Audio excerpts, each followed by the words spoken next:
What's up everybody, Matt Maran here for another weekly update. So lots of interesting stories to go over this week. The first is of particular interest to me considering it's about the Bullitt, or the upcoming Bullitt that's rumored to exist, that I'm confident is coming, and I talked about that in my Mustang weekly update that I posted here on Monday. And so later on this week though, a Bullitt window sticker showed up on the Mustang 6G forums, and I got very excited about that. You know, there's a few things about it that are weird. It's not complete. Some things are a little off. They say the pricing on it isn't accurate, so don't freak out over the $56,000 price tag that's listed there on it.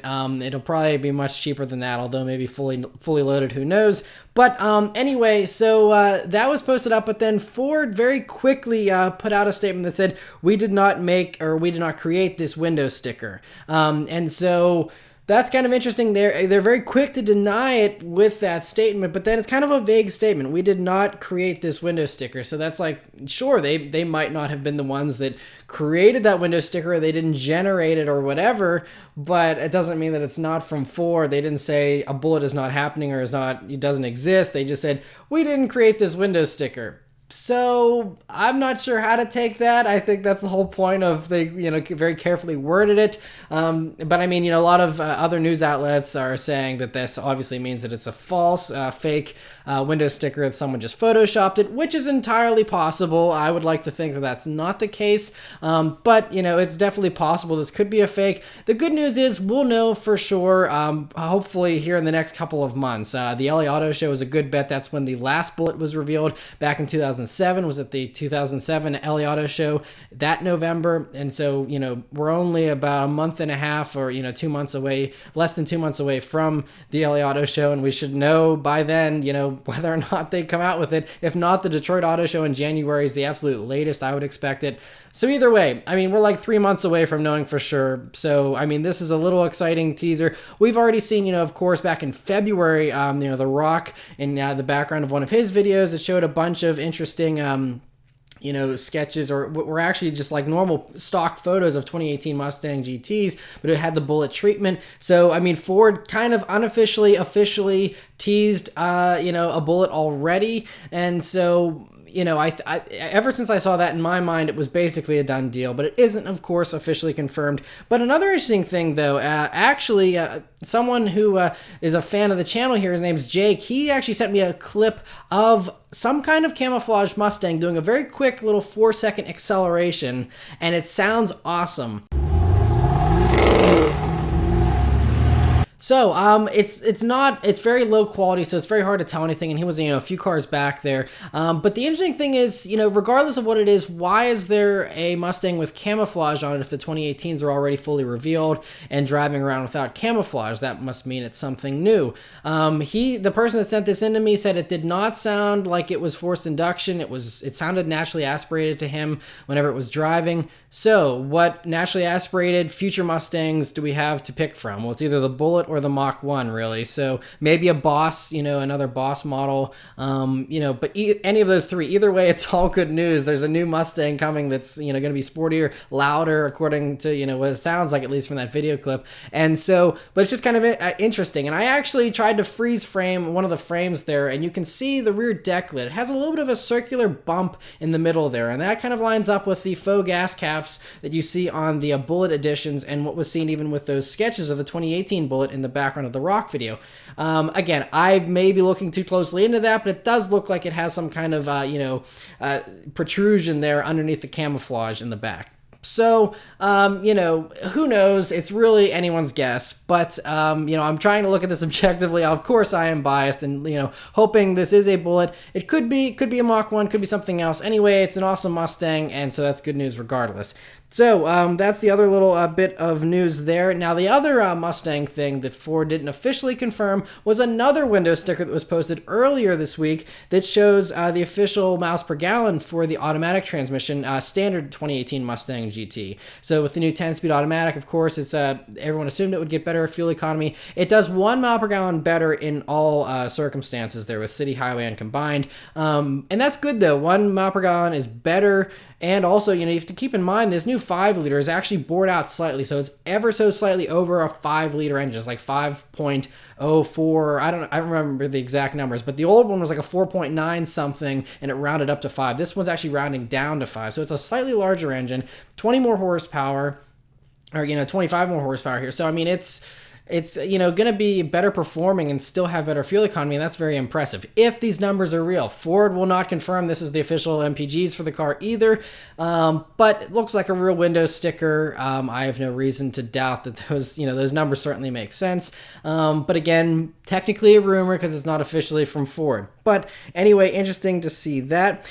Some interesting, actually confirmed news from the Chevy camp this past week is GM Inside News is actually reporting something from news.com.au, an Australian site here, and they're reporting that starting next year, Holden's going to begin importing the Camaro SS, and they're going to convert it to right-hand drive in Melbourne through the Holden Special Vehicles division, and they're going to have right-hand drive Camaros available for those of you in Australia, which is very awesome. They were planning on not doing a right-hand drive Camaro until the next gen in 2022, when I think GM's actually going to be assembling right-hand drive and left-hand drive ones for the next gen version. But they said because of how much demand there was for the right-hand drive Mustangs in Australia, they decided to just try and do this retrofit here and, have Holden do it in Australia there. So doing it that way is more expensive. That's the only downside, and they can't put as many of them out. They say that they're going to be limited to 1,000 cars a year because of their conversion capacity at the production facility there. And the story said that it could be about $20,000 more on top of the price of a standard Camaro for the right-hand drive conversion. So not cheap, but for those of you that are really diehard Chevy fans in Australia, it's kind of awesome. You're going to be able to have a Camaro here starting next year. So very cool to see that. Some other news from Australia here is caradvice.au spoke with Australian BMW CEO about the upcoming Supra and Z4, which is going to be a global car. And so he has been quoted here as saying by them, as far as the design is concerned, it will be absolutely unique, not only in terms of design, but how they drive and how they handle. So, a lot of people were saying, oh no, the Z4 and the Supra are, developed together. They're going to be the same car, just with different badges. And clearly that's not the case, considering the BMW is a soft top convertible and the Supra is hard top only. But beyond that, they have very, very different styling. And so they wanted to further elaborate on this. And so he went on to say here, that the BMW is going to have more of a focus on comfort and luxury while still being a sports car, of course, but the Supra is going to be more bare bones and performance minded. How that's going to transpire, I don't know. But that actually sounds like wonderful news to enthusiasts. And the bare bones, mentioned there almost makes me think this could have like Toyota 86 levels of interior. We've already seen spied some BMW switchgear and stuff inside, so maybe it's just like less options and less tech. I don't know, but honestly, the Supra is starting to shape up to just seem like it's the more powerful 86 FRS BRZ that everyone's been wanting. It's going to be a small car on a smaller platform here based on the Z4, so it's going to be basically a very similar footprint to the 86 and the BRZ and stuff, just more power, a little bit heavier, a little bit bigger maybe by just a hair, and could be what everyone really wants. As long as they offer it in a manual, I think it should still be a very good hit, and as long as the pricing is decent. Anyway, they're saying that a concept Supra should be shown at the Tokyo Motor Show. It's going to be a thinly veiled concept, and then hopefully the final car will be revealed next year. But anyway, interesting to see that. Speaking of that Z4 though, it was spied yet again, but this time we finally have some new spy shots of this thing.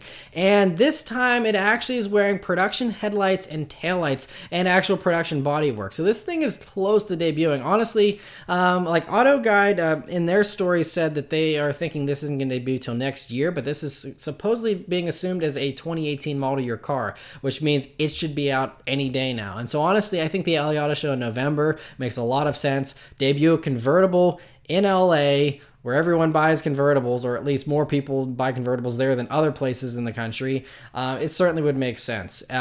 So that would be my bet, but who knows? So anyway, but it's really looking good. Those headlights look really cool. They're still covered up by camouflage slightly, so I think the headlights, for production that we'll see are going to look larger, but you can see the LED elements in them and stuff, and they look very cool. The back end, those taillights look very cool as well. You have some little fender vents and things like that. Overall, just looks really good. And so very exciting to see that. I mean, in a perfect world, it'd be sweet to have both. Have a Supra and a Z4. One for when you want a convertible, one for the hardtop version. Be awesome. And another awesome thing, though, Honda just teased this Honda Sport EV concept that they're going to be showing at the Tokyo Motor Show. And it's a sporty coupe. And in the Honda press release, it hints of an unforgettable silhouette. So they're very proud of the design of this thing. They say it's going to have a friendly looking front end, but be beautiful at the same time. They say it's based on the same platform as the urban EV concept, and Honda already confirmed they're building that urban EV concept in 2019. So if they're building that, little awesome boxy hatchback in 2019, this has a shot of being built, even if it, uses the same underpinnings as that car. You have a very cool bodyworks, you have a practical version and a sporty version. That would make sense and be really cool, and they could actually make a business case for that. But again, it's going to be a fully electric car, so those who are hoping for some screaming S2000 successor, not so much. But a little electric sports car could actually happen.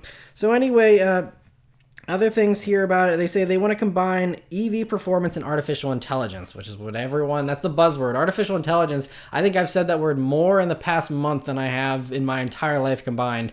Artificial intelligence is the big buzzword here. Audi just had all this stuff at Frankfurt with artificial intelligence, and now Honda is hopping on that bandwagon as well with artificial intelligence, and everyone's convinced that's the future for cars here, so we'll have to wait and see. But anyway, interesting to hear that. Another thing regarding artificial intelligence, so, a couple weeks ago, I talked about the Mitsubishi E-Evolution concept, which really, wound up a lot of Evo fans, and understandably so, because it's what they were saying was a hybrid crossover or an EV crossover SUV with the Evo name, and this would be the successor to the Evo 10, which, is just... anyway, we'll just leave it at that. So anyway, they have two new images of it first off, and while it looks very cool and swoopy and futuristic, which of course won't translate to production, I'm sure it'll be toned down a lot if they actually do build this thing.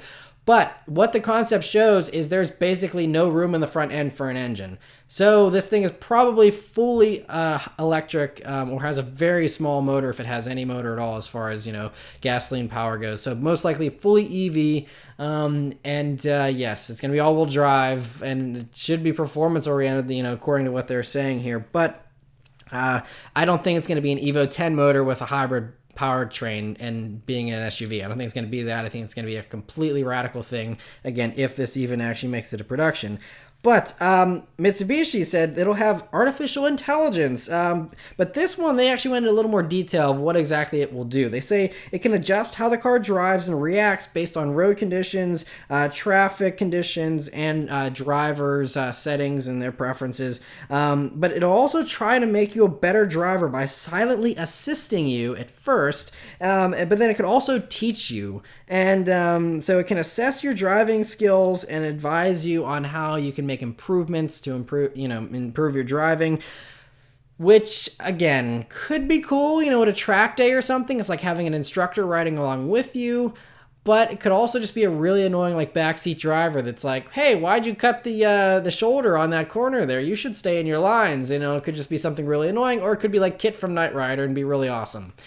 Who knows? But again, we're talking about a crossover, high-riding crossover, so probably not a track car, not something that's going to really teach you high-performance driving or anything like that. It's most likely going to be kind of a little bit of a nanny. But yeah, I don't want to write it off until we actually know more about it. We'll have to wait and see what Mitsubishi says at the Tokyo Motor Show. But yeah, interesting to hear that nonetheless. Some good news here for those of us that love gasoline-powered engines. Kia, they just had some info this week. CNET actually spoke with the Kia Vice President of Product Planning, and he was talking about how Kia is going to be making last-minute changes to the exhaust and the sound system of the Kia Stinger and Stinger GT. So, and then James Bell, who's director of corporate communications at Kia, said that they had originally had a global exhaust set up that was quiet, because in Korea, I guess they like a quieter exhaust, and in Europe they have to have it subdued because of their laws. So we got that more muted exhaust here in the States, but they decided and they convinced the global Kia guys that for the US here, the exhaust needs to be louder for the United States, and also that the sound system needs more bass as far as the EQ tuning. So James Bell, he said he's like an audiophile himself, and really was the one that tried to get this stuff done. So awesome, kudos to him for getting this stuff done. But anyway, so he said that they're going to make the exhaust more throatier here for the United States. They've changed some baffles in the exhaust, and they actually, this was like so last minute, they shipped a bunch of exhaust systems to the Kia Stinger GT press launch here in the States, so that the cars that the journalists were driving had the new exhaust systems, and so they be set up and ready to go. And they said that all American Stinger GTs, which are going to be coming here in the coming weeks, they're coming very soon, they will also have the exhaust system, so the proper American louder exhaust system, which is great. He says it could still go further, and they're actually working with Borla on an aftermarket catback and other options like that for those that want something louder. They want this car to be an enthusiast hit, and they want to have aftermarket support for it, so they're working with other companies to get that stuff out there for those that do want something louder than what Kia is able to put out from a corporate standpoint. And also, they are tuning the sound system to have more bass for audio, because they say that, again, Koreans in general don't like boomy bass and all that kind of stuff, supposedly, at least according to what they're saying here in this article. So they said that they are tuning, they just did EQ tuning that was different for the United States sound systems here, so that we'll have more bass and it'll be a fuller sound system inside the car as well for music and whatnot. He said there's going to be special edition models coming down the road. Now Kia, he mentioned it could be something like more different colors or interior setups or wheels, minor things like that. That could be coming as early as sometime next year. But he said they're also working on a high performance version, or they want to do high performance versions, is what they were kind of saying. Again, they're very enthusiastic with making this car a fun driver's car, and having exciting options for it and all that kind of stuff. So we've heard rumors just a couple of weeks ago about there being a V8 version of the Kia Stinger in the works. That could be what it is, although there's still a lot of uncertainty about what they would do as far as V8 engines. So we'll have to wait and see. But anyway, awesome to hear that. And it sounds like the team that's bringing the Kia Stinger GT to market is really an awesome group of enthusiasts. And so I really hope the car does well for them, because it sounds like they're really going the extra mile to make this thing awesome. And I really am eager to get my hands on one of these things. Some back to some electric car news, though. Ford this past week announced that they've formed a Team Edison, which is a team that's, according to them, aims to think big, move fast, and make quicker decisions in regards to EV production, and trying to figure out, which technology advances to pursue, and how to maximize the EV market for Ford and whatnot. They didn't go into specifics like a lot of other car makers are currently saying about how we're gonna have 25 electric vehicles by 2025 or whatever. Ford didn't say anything in particular about that. They just said they're going to be trying to add more EVs going forward and focusing on it more.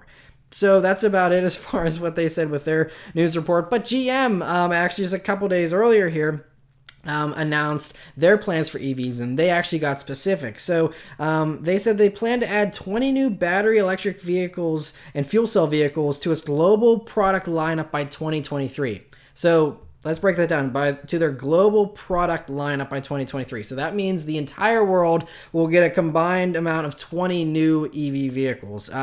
So they say this is going to be financed by the very high SUV sales they're currently seeing, and that's how they're going to be able to afford to do this stuff, supposedly. Now, these vehicles are going to be developed primarily for the United States and China, but they also know that Europe is pushing to get rid of the gasoline engine here in the not too distant future. And they actually were quoted as saying here this week, General Motors believes in an all-electric future.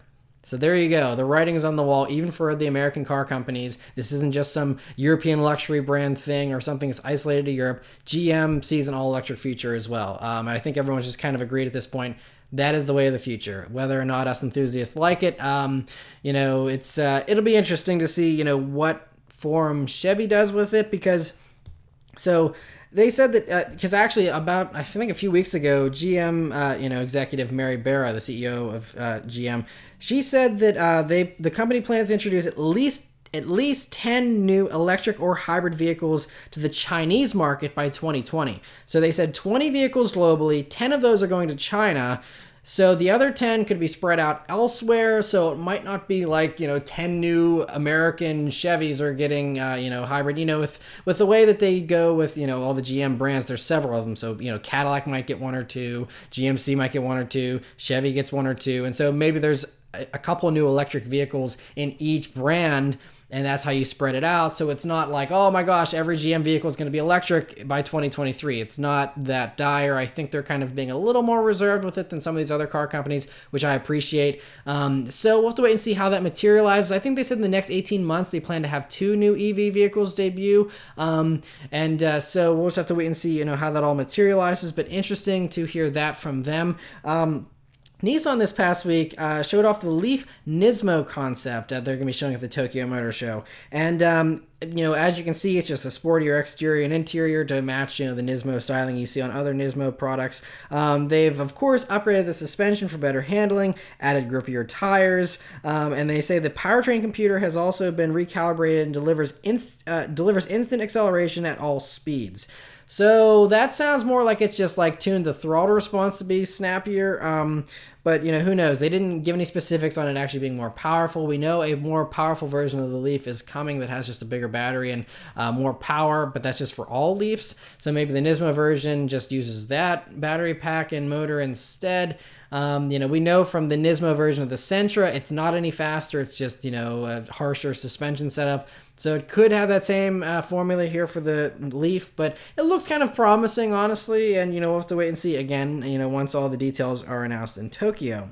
Now for some spy shots this past week. First, the Porsche Mission-E was spied testing for the very first time. This is the Porsche Tesla fighter that's all electric, supposed to get like 80% of its recharge in 15 minutes. And, anyway, it looks a lot like the concept. It's just less extreme. The hood is a little bit higher up, of course. The fenders don't bulge over quite as much. So less extreme, but still has very much the same design language as the concept, which is pretty cool to see. And so, yeah, it looks like it still has some work to be done. They actually even put fake exhaust tips on the back to fool photographers and onlookers and stuff into thinking this is a gas-powered car when it's, of course, silent and doesn't need exhaust tips. So they're definitely trying to throw people off, and this is far from complete, but it doesn't look super far away from production. Looks like it's got some, actual real headlights and things like that. So anyway, interesting to see that spied running around. Another product from the same company, or, the same parent company, is Audi was spy testing an R8, and this one looks a little faster, and so we're guessing this could be an R8 RS. We've heard they're, Audi's planning to expand the RS line with lots more models. Adding it onto the R8 makes sense. Now this one looks pretty similar to a regular R8. It just has a slightly more aggressive back end setup there. And then according to the spy photographers, it was much louder as well. So, the R8 RS could fit. In the past, it was called like the R8 GT.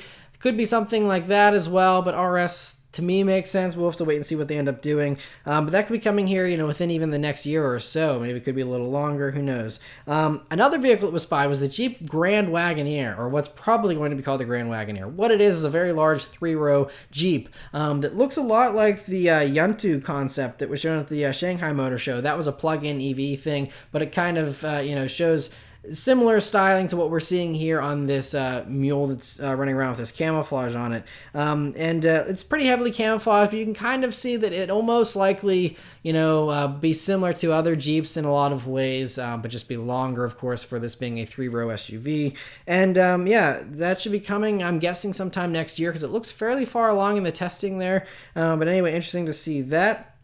The new Toyota Corolla IM was spied testing as well. Now that's the Auris, however you pronounce that, hatchback overseas. It used to be the Scion IM. I reviewed one. They're great cars. I actually really enjoyed it as far as, a very affordable hatchback. And anyway, so the new version of that was spied testing. It looks a lot less boxy than the previous version, a little more swoopy, a little bit more aggressive. Still has heavy camo on it, so we can't tell too much, but, still looks similar to the outgoing one in some ways as well, so it's familiar.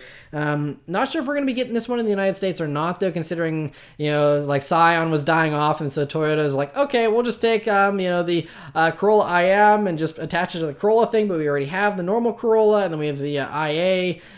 So there was all, now we have like 3 versions of the Corolla here, since they're, just 2 Scions and one actual Toyota. So I don't know if they're just going to let the IM kind of die off here in the States or what, but anyway, interesting to see that a new version is spied running around, even if it is just for those of you in Europe and whatnot. Another interesting vehicle that was actually leaked out online, was the 2019 Audi A7. So it's just a single picture of a scale diecast model car. And so it gives a pretty good idea, but we can only see one angle. But it looks pretty consistent with what we've seen with the test mules that have been spied running around. It definitely looks more conservative than the last gen A7, but it does look good still. And yeah, so we'll have to wait and see when these are supposed to be showing up, probably at the LA or the Detroit Auto Shows here once again in the next couple of months. So we'll have to wait and see, how it actually materializes. But this does look very legit, and wouldn't surprise me one bit if that's the final styling there. Another vehicle that was revealed, which is an interesting debut, is Mazda has announced the 2017 and a half Mazda 6. So not a 2018 model year car. This is still 2017, which, by the way, I mean, just about everyone switched over to 2018 at this point already. But this is a 2017 and a half, and it's basically, I think they're clearing out the 2017s before a new 2018 arrives with either refreshed or completely redone styling. We haven't seen any kind of test mules spy running around, though, so I don't know what they have up their sleeve, to be honest, but anyway, this 2017 and a half has more standard features than a regular, 2017 model. The Sport model now has standard blind spot monitoring and rear cross traffic alert, and then the Touring model now has standard navigation and heated seats. So, but they don't charge you any extra for these. These are free upgrades, basically. So, it's a very good value proposition there, if it gets extra equipment that you usually wouldn't get otherwise.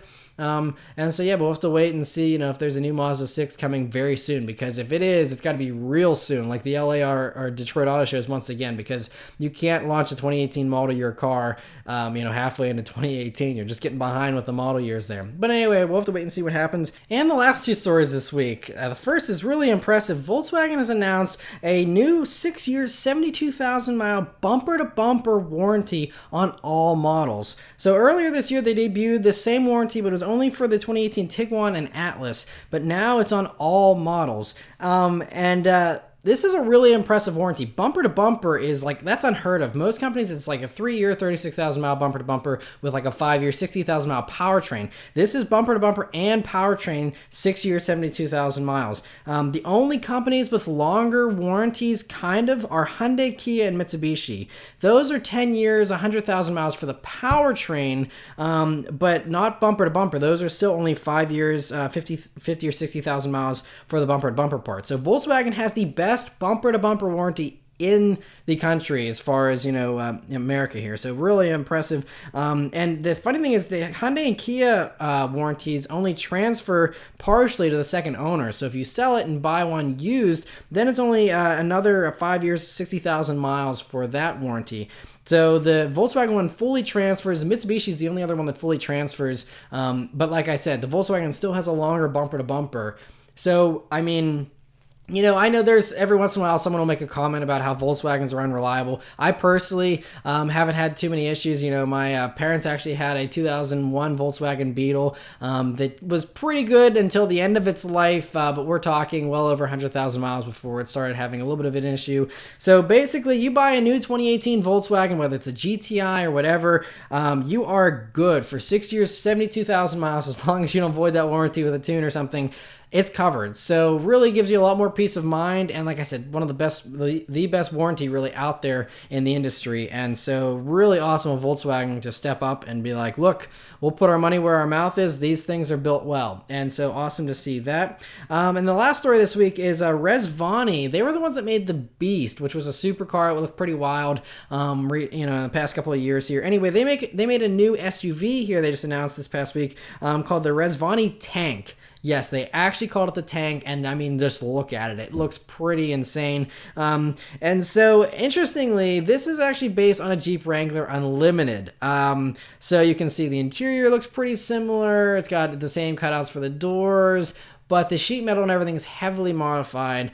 And the biggest thing is it has a motor you can't get in a Jeep Wrangler Unlimited. It has a 500 horsepower, 6.4 liter V8 crate engine from Fiat Chrysler. So basically, like what you'd find in a Challenger or something almost is in this thing. So 500 horsepower in a Jeep Wrangler Unlimited that looks awesome and pretty crazy. Sounds awesome, but the price is awesome as well. It starts at $178,000 starting price.